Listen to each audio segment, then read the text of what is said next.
"Behold, your king comes to you, humble and riding upon a donkey."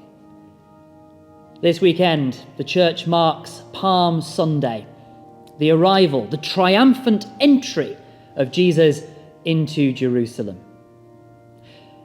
A friend of mine who works in politics told me that a truism of political campaigns is that the change candidate is the one who manages to mobilise hope in his or her favour.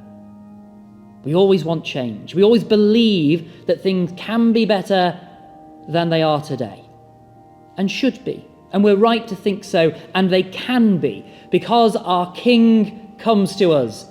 But he comes to us humble, riding upon a donkey.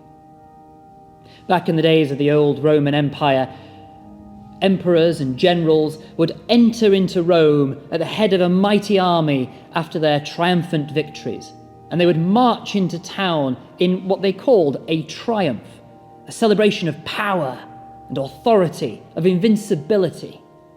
And by this, they would show that they are the true change candidate. They can bend the world to their will, should they wish.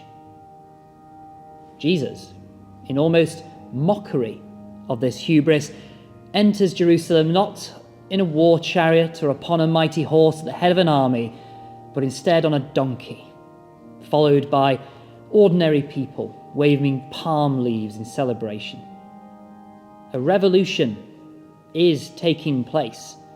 There is a new king in town. He has been here for quite some time, and bit by bit, little by little, soul by soul, his kingdom advances.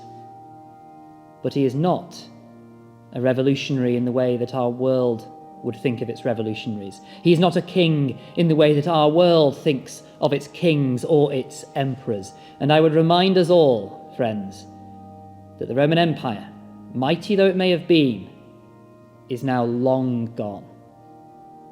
But Christ and his church still stands.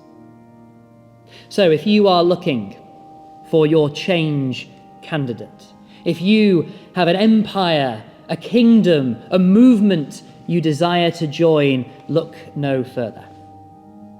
Christ, your King, comes to you this Easter.